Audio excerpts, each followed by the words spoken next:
Alors, au mois de juillet, il y a quelques semaines, je vous ai parlé de l'invitation de Dieu pour tous les hommes à être des pierres vivantes. Je ne sais pas si ceux qui étaient là, ça rappelle peut-être. Et les chrétiens, individuellement et ensemble, nous dit la parole de Dieu, sont le temple de Dieu. Si nous mettons en pratique les paroles du Seigneur, notre maison sera bâtie sur le roc. Ce sera inébranlable. Et ainsi serons-nous inébranlables. Alors nous avons vu que Dieu nous façonnait par sa parole. Beaucoup de passages de la Bible mettent en lumière la parole de Dieu et ses vertus. Aujourd'hui, eh bien, nous allons lire quelques-uns de ces passages. Alors, j'aimerais que nous réalisions, si ce n'est pas encore le cas, l'importance que doit avoir la parole de Dieu pour un chrétien. Alors, pour commencer, nous allons lire le psaume 1. Il nous parle de la parole de Dieu, bien sûr. Heureux l'homme qui ne marche pas selon le conseil des méchants, qui ne s'arrête pas sur la voie des pécheurs, et qui ne s'assied pas en compagnie des moqueurs, mais qui trouve son plaisir dans la loi de l'Éternel, et qui la médite jour et nuit. Il est comme un arbre planté près d'un courant d'eau, qui donne son fruit en sa saison, et dont le feuillage ne se flétrit point. Tout ce qu'il fait lui réussit. Il n'en est pas ainsi des méchants.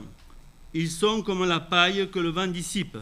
C'est pourquoi les méchants ne résistent pas au jour du jugement, ni les pécheurs dans l'assemblée des justes. Car l'Éternel connaît la voie des justes, et la voie des pécheurs mène à la ruine. Alors ici, c'est comme s'il nous était dit, tu veux réussir ta vie? Eh bien, attention à tes fréquentations. Ne recherche pas la compagnie, le conseil, l'aide des méchants, des moqueurs. Trouve ton plaisir dans la parole de Dieu. Médite-la tout le temps et tu réussiras. Tu seras comme un bel arbre fruitier bien arrosé. On voit que tout est sec maintenant. Bien, quand tout est bien arrosé, bien, c'est beau, c'est vert. Puis on attend le fruit, il arrive, et on n'est pas déçu. Alors notez bien au verset 2, « Heureux l'homme qui trouve son plaisir dans la loi de l'Éternel et qui la médite jour et nuit. » Alors, voilà une belle exhortation. Alors, un autre passage utilise la comparaison avec un arbre planté près des eaux, et c'est Jérémie 17,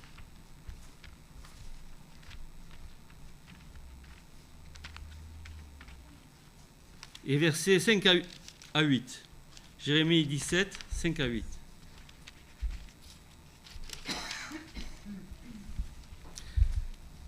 Ainsi parle l'Éternel. Maudit soit l'homme qui se confie dans l'homme, qui prend la chair pour appui et qui détourne son cœur de l'Éternel. Il est comme un misérable dans le désert et il ne voit point arriver le bonheur. Il habite les lieux brûlés du désert, une terre salée et sans habitants. Béni soit l'homme qui se confie dans l'Éternel et dont l'Éternel est l'espérance. Il est comme un arbre planté près des eaux et qui étend ses racines vers le courant. Il n'aperçoit point la chaleur quand elle vient et son feuillage reste vert. Dans l'année de la sécheresse, il n'a point de crainte et il ne cesse de porter du fruit. La parole de Dieu nous révèle Dieu et nous aide à mieux le connaître. Nous sommes exhortés à lui faire pleinement confiance, comme nous dit Jérémie ici. Pas de déception à craindre comme on peut être déçu d'un homme. Alors, lisons ce que dit à Josué l'Éternel. Josué, le successeur de Moïse. C'est dans Josué 1, 8 à 9. Que ce livre de la loi ne s'éloigne point de ta bouche. Médite-le jour et nuit pour agir fidèlement selon tout ce qui est écrit. Car c'est alors que tu auras du succès dans tes entreprises, c'est alors que tu réussiras. Ne t'ai-je pas donné cet ordre? Fortifie-toi et prends courage. Ne t'effraie point et ne t'épouvante point, car l'Éternel ton Dieu est avec toi dans tout ce que tu entreprendras. Et notez bien le verset 8, médite-le jour et nuit pour agir fidèlement selon tout ce qui est écrit. Donc ça c'est un verset qu'on apprend souvent quand on est jeune chrétien. Hein. Alors, c'est par la parole de Dieu, en croyant l'Évangile, que nous avons été pardonnés de tous nos péchés. Heureusement que quelqu'un nous l'a communiqué. Alors, chacun pourrait témoigner, hein, peut-être un chrétien fidèle, ou alors que nous l'avons lu nous-mêmes. Alors, lisons Jacques 1, 8. Donc, chacun pourrait peut-être rendre témoignage et dire, voilà, moi j'ai reçu le Seigneur comme ça parce qu'on m'a parlé, et puis maintenant je crois. Et ce qu'on m'a dit, c'était dans la parole de Dieu, c'était la Bible, c'était un message véridique, efficace, et qui m'a ouvert mon cœur, et qui m'a rapproché de Dieu, et maintenant je suis sûr, Jésus est mort pour mes péchés. Regardez ce que dit Jacques.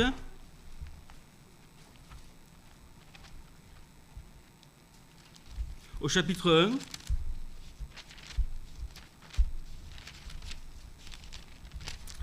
Et verset 18. Il nous a engendrés selon sa volonté par la parole de vérité, afin que nous soyons en quelque sorte les prémices de ses créatures. Alors quand on vient à Christ, par la foi en lui, on est un nouveau-né en Christ. Voilà, ça c'est...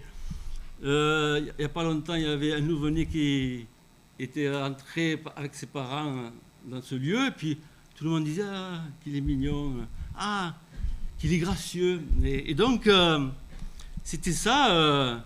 Mais en Christ, peut-être, ça ne se voit pas comme on voit un nouveau-né. Mais on est un nouveau-né en Christ. On est né d'en haut, comme on l'a vu la semaine dernière. On est né de nouveau. Et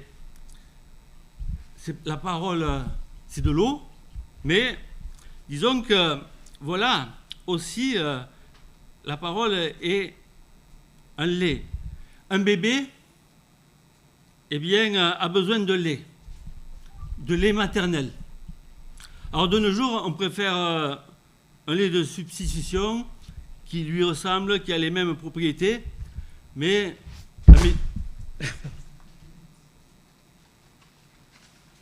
je vais changer ma Bible.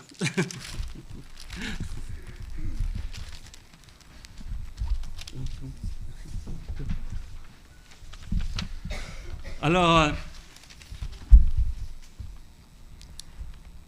on vous dira que rien n'est meilleur que le lait maternel, le lait d'une mère. Alors, autrefois, dans certains endroits de France, je ne cite pas les endroits pour vexer personne au cas où, mais on ajoutait au biberon une boisson alcoolisée. Je ne dis pas aussi la boisson parce qu'on saurait la région que c'est aussi. Mais disons, on pensait comme ça affermir l'enfant, lui donner de la force. Ah, c'est fort. Mais en fait, bien sûr, c'est une erreur, et même un grand danger. Hein. Donc, je crois que plus personne ne le fait maintenant. Hein, je crois. Disons, il y a une certaine connaissance est arrivée. Mais donc, la parole de Dieu, c'est le lait spirituel et pur qu'il nous faut prendre pour grandir spirituellement. Et il n'y en a pas d'autre. Hein. Et on ne doit pas le mélanger avec quoi que ce soit d'autre. Hein. Donc c'est la parole de Dieu. Hein. Et regardez, Pierre nous le dit. Hein. C'est dans 1 Pierre. Donc la dernière fois, j'avais vu plutôt les versets qui suivent, mais là, on va lire 1 Pierre 2. Ah, j'ai peur que ma... Alors, j'ai décidé de changer de Bible cette semaine. Et là, le rebord, il est trop petit. Et ma Bible, elle part dans tous les sens parce qu'il n'y a plus de reliure. Alors, lisons 1 Pierre 2, 1 à 3.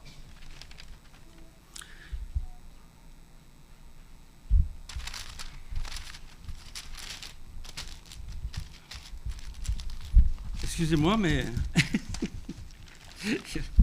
il est temps. 1 Pierre 2, 1 à 3.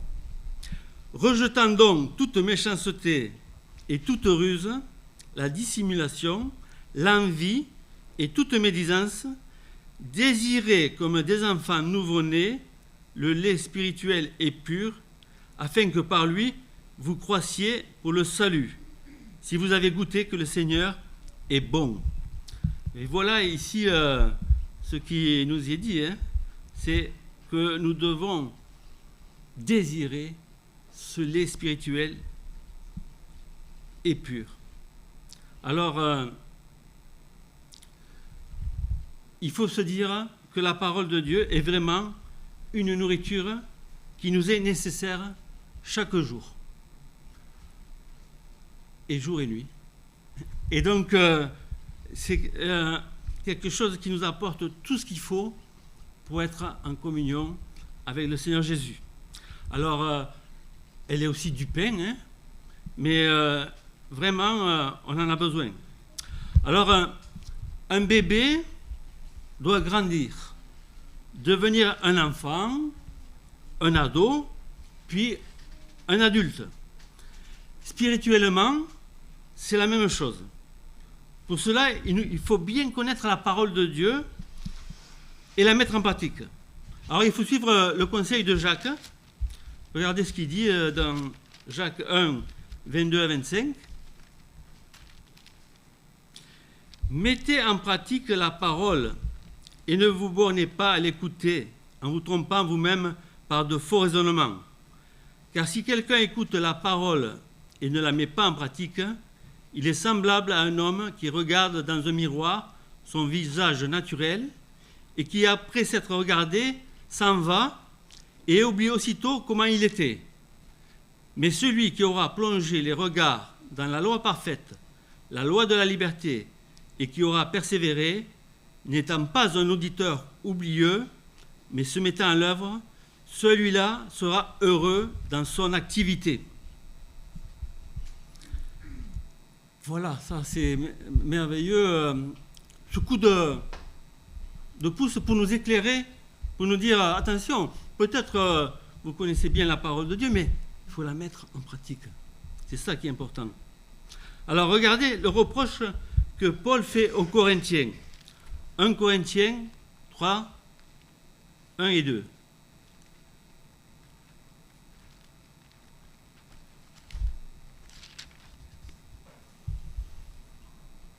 Pour moi, frères, ce n'est pas comme à des hommes spirituels que j'ai pu vous parler, mais comme à des hommes charnels, comme à des enfants en Christ. Je vous ai donné du lait, non de la nourriture solide, car vous ne pouviez pas la supporter, et vous ne le pouvez pas même à présent, parce que vous êtes encore charnels. Donc c'est toutes les divisions qu'il y avait dans l'église de Corinthe, toutes les tensions, l'orgueil, le péché. Donc, voilà, nous apprenons que, peut-être nous ne le savions pas, un chrétien peut être un chrétien charnel, malheureusement. Regardons le reproche que fait l'auteur de l'Épître aux Hébreux. Donc, au chapitre 5, il dit, verset 11, après avoir expliqué des choses importantes, il dit « Nous avons beaucoup à dire là-dessus et des choses difficiles à expliquer parce que vous êtes devenus lents à comprendre. Vous, en effet, qui depuis longtemps devriez être des maîtres, Vous avez encore besoin qu'on vous enseigne les principes élémentaires des oracles de Dieu. Vous en êtes venus à avoir besoin de lait et non d'une nourriture solide. Or, quiconque en est au lait n'a pas l'expérience de la parole de justice, car il est un enfant. Mais la nourriture solide est pour les hommes faits, pour ceux dont le jugement est exercé par l'usage, à discerner ce qui est bien et ce qui est mal. C'est pourquoi, laissant les éléments de la parole de Christ, tendons à ce qui est parfait, sans poser de nouveau le fondement du renoncement aux œuvres mortes, de la foi en Dieu, de la doctrine des baptêmes, de l'imposition des mains, de la résurrection des morts et du jugement éternel. C'est ce que nous ferons si Dieu le permet. Et il va leur montrer ce qui est le plus important. Alors, sommes-nous encore des bébés? Peut-être, si nous venons de connaître Christ, bien on est des bébés. Mais voilà, est-ce que nous sommes restés des bébés? Alors, quand j'étais jeune dans la foi, j'ai lu un livre qui m'a encouragé et aidé dans ma vie chrétienne. Et je le trouve toujours extraordinaire, bien. Et alors, j'ai pris au sérieux les conseils expérimentés de Ralph Challis dans son livre « Si tu veux aller loin ». Alors, cela a été une bénédiction de Dieu pour me montrer ce qui est important. Alors, lui, il a écrit après avoir lu la parole de Dieu pendant 37 ans. Alors, j'aimerais vous en partager un petit résumé. Alors, voilà ce qu'il dit, entre autres. Alors, je me dis, souvent, on lit peu la parole de Dieu. Alors, ce livre, peut-être, on ne le lit pas beaucoup non plus. Alors, je vais vous faire un petit résumé. Voilà ce qu'il dit en résumé. Je ne vais pas lire tout le livre. Un bébé, c'est délicieux, mais il ne faut pas en rester là. Un bébé de 30 ans ou 40 ans, cela fait pleurer. Cela fait horreur et pitié. Il faut grandir, atteindre rapidement la maturité d'un homme ou d'une femme de Dieu. Il dit du biberon au beefsteak. Alors, si tu obéis à Dieu, il fera quelque chose de ta vie. Quel genre de vie cherches-tu? Une petite vie confortable, médiocre, banale, ou le grand horizon de Dieu? Quand on vient à Christ, c'est pour toi un monde nouveau, merveilleux, radieux. Tout devient plus réel, plus concret. Tu commences à comprendre le vrai sens de la vie. La vie agit en silence. De la même manière, le Saint-Esprit produit spontanément la vie de Christ en nous. La fleur de son caractère apparaît pour donner le fruit d'une maturité spirituelle.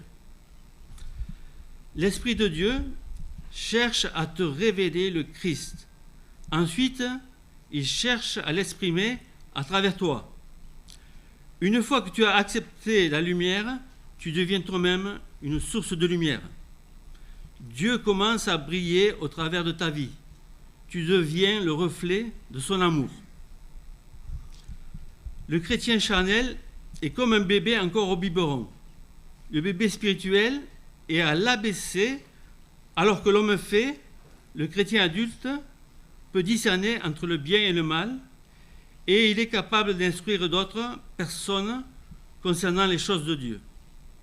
Le chrétien charnel néglige les moyens que Dieu lui donne pour approfondir sa vie spirituelle.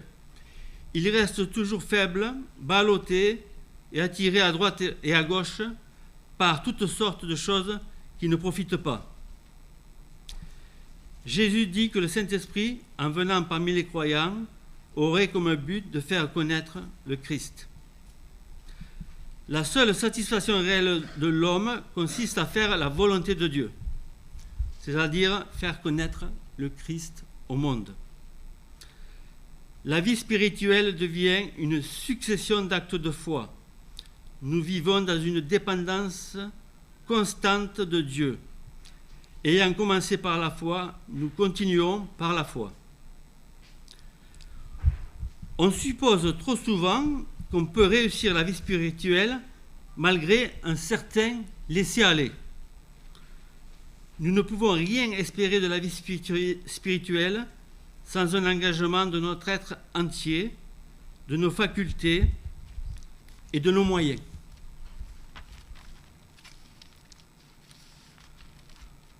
Alors voilà ce que disait Alf Chalice. Alors, quand on prend... peut-être nous avons eu des formations intellectuelles, vous êtes allé à la faculté, mais quand on apprend un métier manuel, qu'est-ce qui se passe? Bien, d'abord, on apprend les rudiments. Et on se familiarise avec les outils. Puis on les utilise. On passe de la théorie à la pratique. On fait des pratiques, des exercices, le plus possible. On aborde le plus grand nombre de possibilités avec le professeur. On fait des stages. On devient apprenti chez un patron, un homme d'expérience qui va nous montrer, nous aider, nous utiliser. Peut-être qu'on va changer plusieurs fois de patron. Et finalement, avoir envie de voler de nos propres ailes et donc de former notre entreprise. Et au fur et à mesure, eh bien, on va être qualifié. Alors, nous, on a fait appel à des ouvriers dans 3 secteurs et tous, ils allaient prendre la retraite. Donc, moi, je me disais, et je les connaissais, eh bien, eux, on peut leur faire confiance, ils ont toute une vie de travail dans un même domaine, hein, et ils vont bien faire le travail. Donc, peut-être avec un jeune, ça marche, bien sûr, mais peut-être qu'il n'a pas l'expérience. Donc, voilà un peu l'apprentissage. Mon père, autrefois, eh bien, il travaillait, on lui a dit, tu veux travailler dans les champs ou dans les entreprises? On disait dans l'industrie avant. Dans la campagne, dans l'industrie. Donc, dans l'industrie, alors il a commencé par faire des tubes en béton. Et puis après, bon, il était manœuvre avec un patron. Le patron l'a vu, il a dit, toi, tu peux aller plus loin, tu seras maçon. Et puis donc, à ce moment-là, il lui a appris, il a regardé, il a appris. Et après, au bout de 6 mois, environ, ou plus, eh bien, il est devenu maçon. Et au fur et à mesure, eh bien, on lui a donné le statut de OHQ. Qu'est-ce que ça veut dire? Ouvrier hautement qualifié. Et alors, il n'avait jamais passé de diplôme. Hein. Et c'est ça. Et donc, et à la fin, on le demandait tout le temps.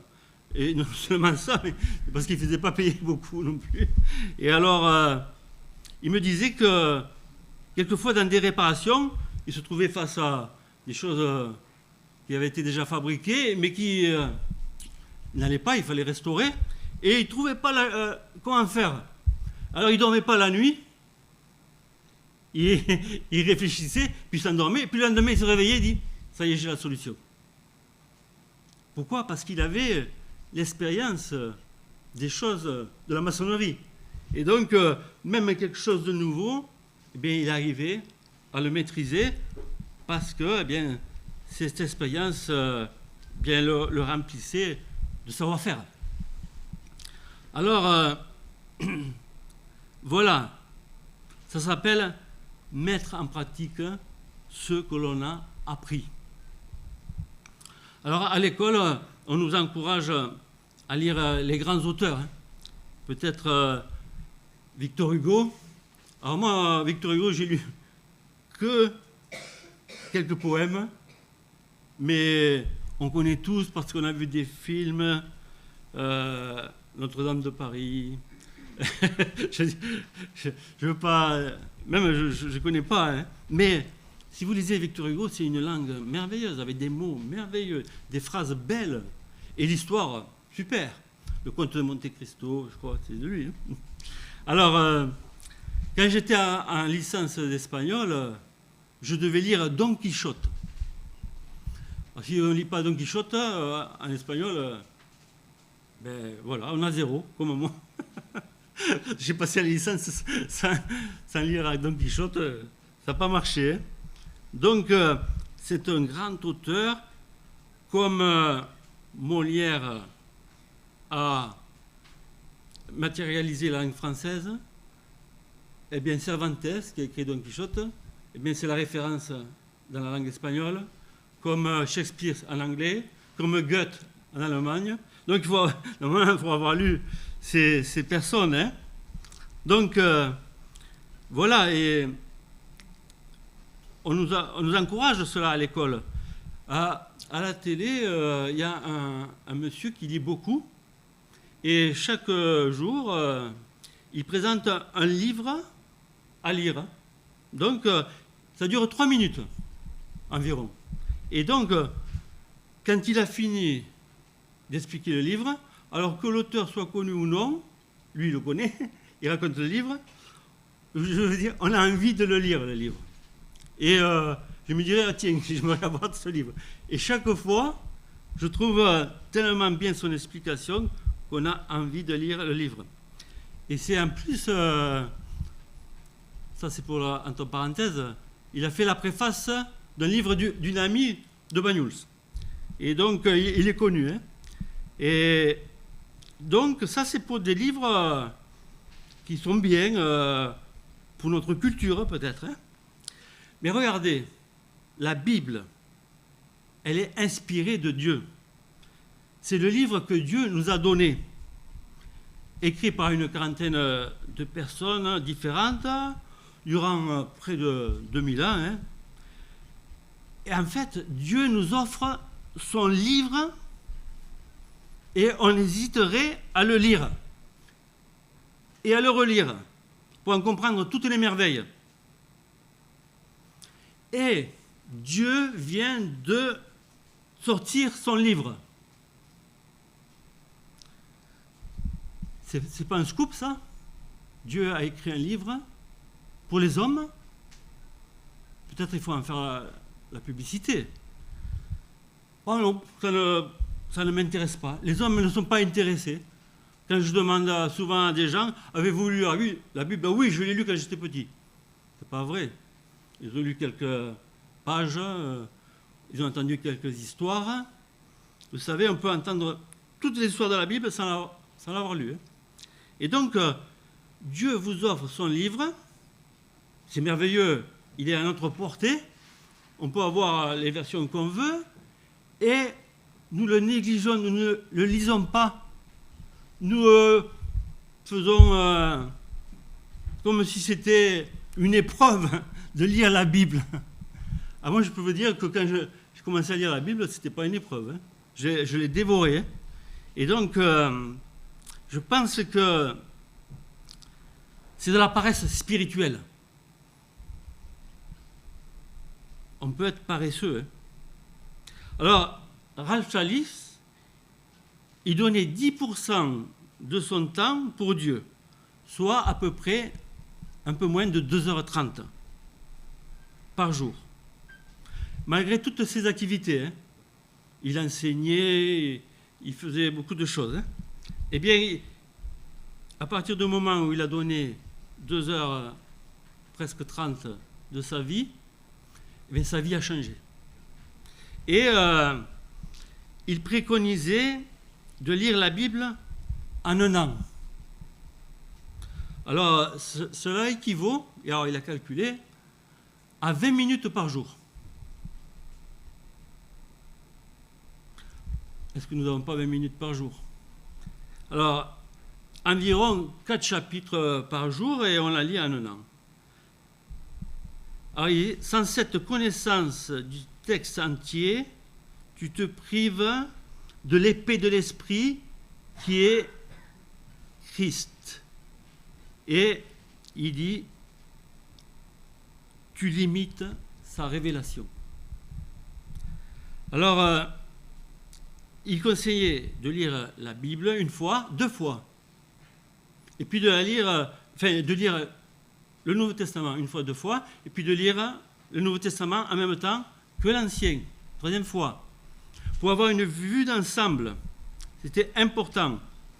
Et il disait, dans 1 an, sinon après, on oublie ce qu'on a lu. Et après, il disait, il faut quand même l'étudier, la Bible, pas juste la lire. C'est bien de la lire au début, hein, et après, il faut l'étudier. Et il préconisait d'avoir un dictionnaire biblique et un atlas biblique. Et ça, il disait, c'est cher peut-être, mais c'est un bon investissement. Parce que ça va nous aider à bien comprendre beaucoup de choses. Alors, je vais résumer. Il y a beaucoup de choses à dire, qu'il a dit. Hein. Alors, je vais résumer ce qu'il disait pour conclure. Si à 60 ans, tu n'as pas lu la Bible, tu n'as lu la Bible que 6 fois, tu es à peine adulte spirituellement. Alors moi, je ne sais pas combien de fois vous avez lu. Hein. C'est lui qui l'a dit, c'est pas moi, hein. Mais je le crois quand même. Tu es à peine adulte spirituellement si à 60 ans, tu n'as lu la Bible que 6 fois. Donc, je résume. Si à 60 ans, tu as lu la Bible une 40aine de fois, tu as un message précieux et foudroyant pour jeunes et vieux. Tu sauras orienter l'Église et la sauver de l'erreur. Tu seras recherché pour la lumière céleste que tu sauras apporter sur les questions de base et d'actualité. Lire la Bible et étudier la Bible est une priorité, plutôt que de regarder la télé, regarder Internet, regarder notre portable. On passe du temps ou autre chose. Hein. Donc, c'est important et une priorité de lire la Bible. Alors, voilà ce que disait Paul sur lui-même. Hein. Philippiens 3, 7 à 9.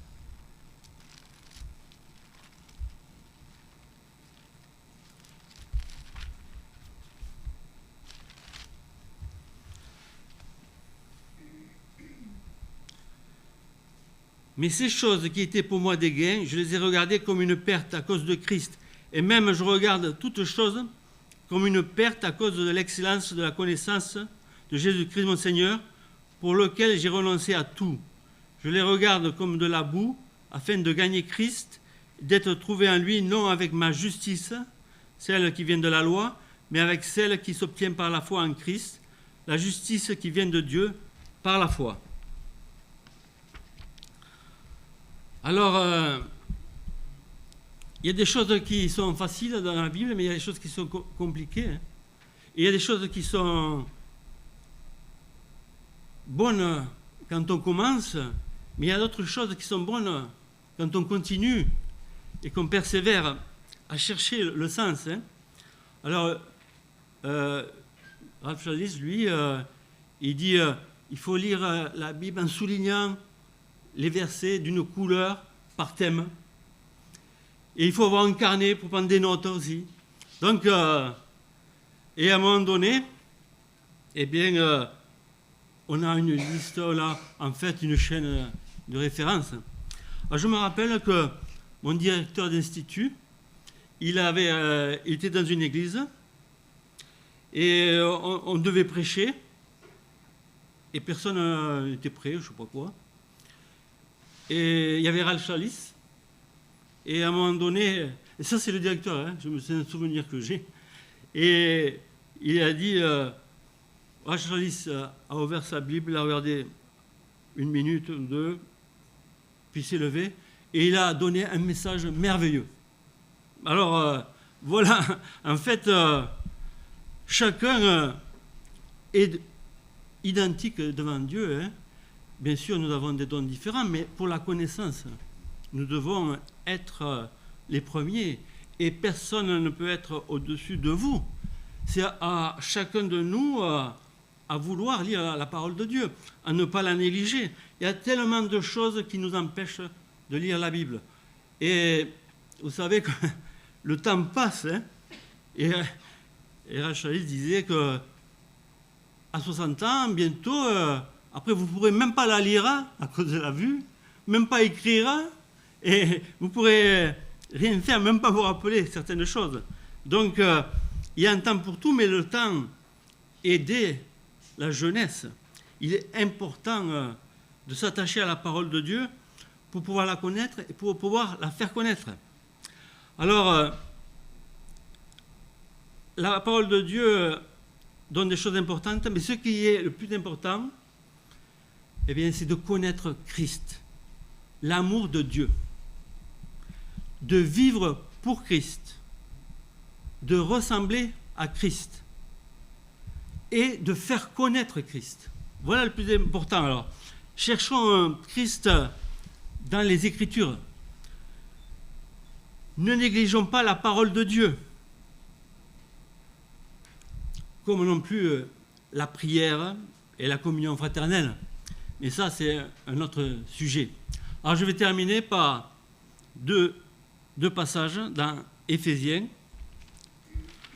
Alors, d'abord, Éphésiens 3, 18 à 19.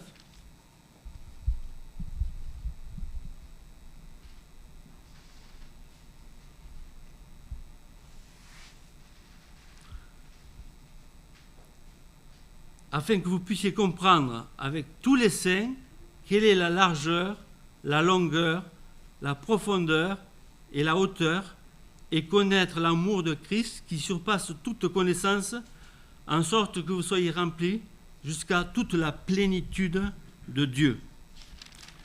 Et puis le chapitre 4, 13 à 15. Dieu a donné des dons dans l'Église